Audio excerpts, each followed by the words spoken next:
Cumprindo a boa tradição, a primeira proposta do Botafogo foi rejeitada pelo Shakhtar Donetsk pelo Marlon Gomes. Patrick de Paula saiu de campo dizendo que tá tudo em dia no Botafogo. Será que tá mesmo? Bom, o PK garantiu que o dele tá tudo certinho e dos companheiros também.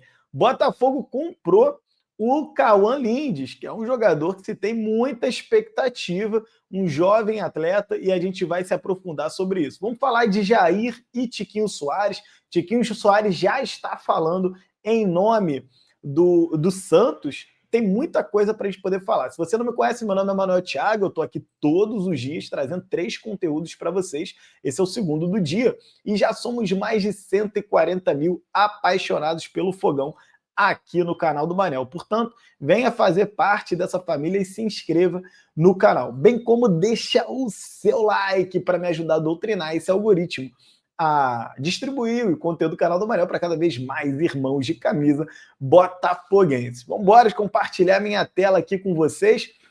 Vamos começar falando então dessa proposta de 10 milhões de euros pelo Marlon Gomes. Cara, na boa, assim, é uma notícia que eu acho que ela é requentada, tá? Eu não queria trazer essa notícia aqui, mas o GE publicou, agora tá em tudo quanto é que é lugar e tal. Eu vou repetir para vocês o que eu já falei sobre o Marlon Gomes. Marlon Gomes não virá para o Botafogo por menos de 15 milhões de euros. Nenhum desses jogadores que o Botafogo está tentando virá por menos de 15 milhões de euros. Bitelo, só acredito na casa dos 20. Marlon Gomes, só acredito na casa dos 15.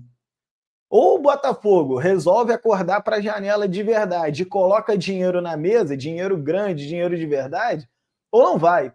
Mas, Manel, você não está sendo muito radical nessa tua fala? Eu fiz um vídeo hoje de manhã, um pouco mais extenso, foram 30 minutos de vídeo, onde eu falei sobre a bolha financeira do futebol, que ela vai estourar. O futebol está absurdamente inflacionado. Qualquer cabeça de bagre hoje vale 10 milhões de euros. Um Marlon Gomes, então, com esse potencial futuro que ele tem, vai valer muito mais, é óbvio. Você ainda por cima tem, por exemplo, no Cruzeiro, aproveitando que eu tô azul, vestido de Porto, né? O Cruzeiro, cara, tá pagando só no Dudu 3 milhões por mês, no Fagner 1 milhão e no Gabigol mais 3 milhões. 3 jogadores do Cruzeiro juntos valem 7 milhões de folha. Você se lembra que o Botafogo pré-SAF fazia campeonato brasileiro com 5 milhões de folha? Quanto é que tu acha que não foi a folha do Vitória, do Juventude, do Criciúma? Só em 3 jogadores o Cruzeiro está gastando 7 milhões de folha. É um absurdo. Está completamente inflacionado. E isso está se refletindo nessas propostas agora, no mercado. Quer dizer, o Shakhtar olha para o Brasil, ele já não olha o Botafogo como um pobre coitado, ele olha como o clube do John Texas, né, meu amigo? Vai passar-lhe a faca. Você não tenha dúvida em relação a isso. Então não acredito, tá? Não acredito por menos de 15 milhões. Caso aconteça, para mim será uma surpresa. Vamos falar aqui do Cauã Lindes. Olha que bacana aqui, ó. Assina com o Botafogo. Contrato de 5 anos até 2030. E a sua multa rescisória ficou na casa dos 125 milhões de reais. Está aí o Cauã Lindes. Não teve uma estreia muito boa no profissional do Botafogo, embora o jogo não tenha sido do profissional do Botafogo. Foi um jogo ali com um mistão de sub-20, sub-23, com alguns jogadores com alguma idade um pouco maior, como, por exemplo, o Patrick de Paula, que volta de lesão. Tá, então, a nova camisa do Botafogo com a Vebete, o doizinho, tão polêmico doizinho na camisa do Botafogo. Um dos principais jogadores do Sub-23, Cauã Lindes, teve a sua venda confirmada pelo Botafogo. Ele foi comprado junto ao Coimbra de Minas Gerais. O meia de 21 anos estava emprestado ao Glorioso com opção de compra. Segundo o site do GE, o Botafogo pagou 1 milhão por 80% dos seus direitos econômicos e assinou o contrato do jogador até 2030. Cauã Lindes começou no banco e entrou no segundo tempo da derrota do Botafogo por 2-1 para o Maricá. Manel, não te vi falar ainda sobre Botafogo e Maricá. Cara, basicamente é o seguinte. O que a gente vai falar sobre Botafogo e Maricá? É um time sub-20, com alguns jogadores de sub-23 e o Patrick de Paula. Sabe? Não tem o que falar. A gente pode vir aqui falar que o Raul falhou no gol. A gente pode falar aqui que o Carlos Alberto, né, porra, não jogou nada. Cara, Eu, sinceramente, primeiro jogo da temporada, não tô afim, cara. Não tô afim de entrar nessa e de ficar, porra, fazendo sangria desatada em relação a um jogo que, na minha opinião, não vale nada. Não vale porra nenhuma. Beleza? Então, eu preferi seguir essa linha. Uma pena que tenha perdido, mas eu tenho esperança que esse time vai conseguir pelo menos aí revelar um ou dois jovens para a temporada e recuperar alguns jogadores. Por exemplo, vamos falar de Patrick de Paula? Cara, eu fiquei feliz demais com a partida do Patrick de Paula. Ah, Manel, você tá passando pano, você tá de brincadeira comigo. Patrick de Paula não jogou nada. Meu amigo, eu vi o Patrick de Paula errar muitas coisas nesse jogo que quem conhece minimamente o Patrick de Paula sabe que ele não erraria. Teve bola que parecia que ele estava chutando futebol americano, isolando, porra, meu irmão. Absurdo. Mas assim, na prática, é um cara que está muito tempo longe dos gramados por conta da lesão. Só de conseguir ver o Patrick de Paula correndo, dando pique, disputando, sem medo, confiando que fisicamente ele pode trombar, fisicamente ele pode dar um pique, chegar numa linha de fundo, qualquer coisa do tipo, chutando de fora da área, experimentando, cara, isso já vale demais. Foram 9 jogos pelo Criciúma, apenas 3 como titular, não teve muitas oportunidades por lá, porque ele ainda está voltando. O papel do Campeonato Carioca, na minha visão, é recuperar atletas como o Patrick de Paula. Botafogo tem que contratar um volante? Na minha opinião, tem, cara. Na minha opinião, tem. Não quero que o Patrick de Paula seja esse cara para o lugar do Tietê, sinceramente. Assim, não é que eu não quero, né? Na verdade, eu não acredito que num primeiro momento ele vai ter um futebol de alto nível para poder entregar. Eu acho que a gente, ao longo de 2025, vai recuperá-lo em etapas, até que ele se prove jogador de alto nível, coisa que ele nunca se provou dentro do Botafogo. Então, assim, acho que o Botafogo tem que trazer alguém para o lugar do Tietê e o Patrick de Paula tem que ser um jogador de segundo tempo, beleza? Aí vai ter o Marlon. Eu acho que eles não vão trazer o volante, minha opinião. É o que eu acho que vai acontecer, não vão trazer. Aí vai ficar o Marlon, o Gregor e o Patrick de Paula vai ficar entrando ali de vez em quando. Quando eles perceberem ao final do primeiro semestre que o nível está caindo demais quando ele entra, tomara que não aconteça, mas se a diretoria assim perceber, aí vão contratar outro volante. Eu acho que tinha que contratar desde já, mas é a opção da torcida, da torcida não, né? É a opção aí da diretoria do Botafogo. Eu torço demais para ele poder dar a volta por cima e mesmo que venha outro volante, que ele consiga ganhar no campo e bola a sua vaga. Boa sorte, PK. Patrick de Paula respondeu sobre pagamentos. Está tudo em dia para mim e para todo mundo. Vocês têm que saber que o Botafogo é atual campeão. Cara, eu acho que o PK aqui ele se perdeu um pouquinho nas palavras, né? Que existe um problema de pagamento, existe. A própria nota oficial do Botafogo, ela reconhece isso.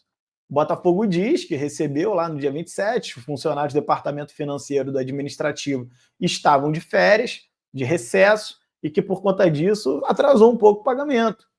Então, não adianta o PK falar que está tudo em dia. Tudo em dia não está. O que ele provavelmente quis se referir é a tudo que não seja o pagamento da premiação do Brasileiro e da Copa do Brasil, não, da Libertadores, né? Seja como for, eu gostei da resposta, porque isso meio que virou o noticiário contra os jornalistas. Ah, tem jogadores de dentro do Botafogo reclamando. Tá aí, jogadores dentro do Botafogo dizendo que tá tudo certo. Quem é que tá reclamando então? Né? Quem tá reclamando não tem coragem de dar entrevista, pelo visto, né? Pois é. Então tem essa situação aí. Parabéns ao PK pela coragem de ter falado o que falou. Não acho que ele falou o que falou por ter falado besteira sem pensar. Acho que foi premeditado isso daí. Sobre o Jair, vamos lá, vamos falar um pouquinho do Jair. Muita gente pedindo uma opinião. Eu tenho conversado bastante com vocês por meio do Shorts, né? Essas notícias rápidas. Ah, o Jair, pá, aquela coisa, mas vamos lá. Então, o Vene Casagrande informou que existe uma cláusula que diz que o Jair tem que ir para o Lyon em no máximo 2 anos. Tá? Vai ser um contrato de 5 anos, o que é natural, dado o vulto da negociação. O Botafogo vai pagar 12 milhões de euros, mais 2 milhões em metas, mais a ida de um jogador avaliado de 1,5 milhão, no caso o Tiquinho. Que vai assinar com o Santos por 3 anos. Vai assinar com o Santos por 3 anos. Tem vários aspectos aqui que a gente pode falar sobre o Jair. Primeiro ponto, muito se tentou, né, levarem mais jogadores, Danilo Barbosa, o próprio zagueiro, né, o Walter, a Joana de Assis, quando deu aquela barrigada dizendo que estava fechado, né, ela cravou que o zagueiro iria, que o Danilo Barbosa iria, enfim, não aconteceu nada disso. Depois o Sormani deu a sua barrigada, por sua vez, dizendo que o Walter iria, ele já descartou o Danilo, que o Walter e o Tiquinho iriam. Não foi. O Walter não foi. E no final o Botafogo fechou só indo o Tiquinho.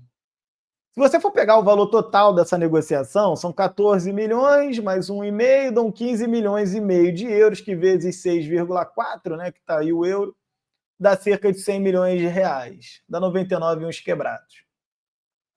Acho que o que mais chama atenção aqui para o pessoal é o fato dessa cláusula do Lyon, do Jair, né, cara? O pessoal não gosta, o pessoal sente que o Botafogo está sendo desvalorizado, o pessoal, poxa, o Botafogo é barriga de aluguel, é só um step para o cara poder chegar lá. Fica esse papo todo, principalmente dos rivais. Eu não vejo dessa forma. Beleza? Vou te fazer uma pergunta. O Palmeiras hoje consegue tirar o Jair dos Santos? O Flamengo hoje consegue tirar o Jair dos Santos? O Cruzeiro hoje consegue tirar o Jair dos Santos? Nenhum clube consegue tirar o Jair dos Santos. Te digo mais, o River Plate consegue, o Boca consegue, nenhum clube consegue. Só tira do Santos times europeus. Dentro desse contexto, uma vez que se imagina que esse moleque vai ser jogador de seleção pelos próximos 10 anos, um grandíssimo zagueiro, tomara que ele consiga sê-lo, se transforme nesse cara, gente, vai ficar 2 anos aqui, tá ótimo. Um jogador que performaria em grande nível na Europa vai ficar 2 anos aqui, como foi o caso do Almada, como foi o caso do Luiz Henrique, como está sendo ainda o caso do Igor Jesus. Jogadores que passam aqui um tempo. E nesse caso não é nem 6 meses ou 12, são 24 meses, é do 19 ao 21. É muito jovem com 21 anos? É. Mas, para mim, não tem problema nenhum. De novo, se o Flamengo falasse, eu quero o Jair, topo pagar 100 milhões, o Jair não ia. Porque o Jair não quer o Flamengo. O Jair não quer o Palmeiras. O Jair não quer o Atlético Mineiro. Ele não quer nenhum clube do Brasil. Ele quer jogar na Europa, que é o caminho de todos os jogadores. Então botou lá a cláusula do Lyon. Ó, a tese de investimento do John Textor até agora tem se provado vencedora. Veio o Almada nesse esquema. O Almada também não queria vir para a América do Sul. Veio e saiu super campeão. O Luiz Henrique já estava na Europa, ele queria ficar por lá. O empresário dele foi muito claro em relação a isso. E agora ele está pedindo para poder ir para a Europa. Ele quer, cara, o Luiz Henrique quer aquilo lá. O Luiz Henrique não veio, não honrou a camisa, não se tornou num ídolo, assim como o Almada também se tornou num ídolo, representante de uma conquista, de tirar a gente da fila de Campeonato Brasileiro, de uma conquista inédita de Copa Libertadores da América. O que impede o Jair de cumprir o mesmo caminho? De vir aqui, ganhar título e se tornar um ídolo e ir embora valorizado. Ah, mas eu queria que ele ficasse aqui 10 anos. Cara, pelo amor de Deus, deixa isso inocente. Daqui a 2 anos vai contratar mais 3 Jair, tá tudo certo. Entendeu? Então, assim, eu entendo o apego da torcida, mas, para mim, sinceramente, eu quero título, irmão. De saída do Botafogo, Tiquinho Soares celebra a oportunidade no Santos, feliz de assinar com esse gigante brasileiro, sonho de todo jogador pisar onde o rei pisou. Cara, eu desejo ao Tiquinho Soares toda sorte do mundo nessa jornada no Santos. Cara, vai ser difícil, né? Porra, provavelmente vai ter uma lei do ex aí pelo caminho, porque o Tiquinho é um grande jogador, vai enfrentar o Botafogo e provavelmente vai deixar o dele. Não acho que a saída do Tiquinho tenha sido bacana como deveria, mas foi a opção que o Botafogo fez.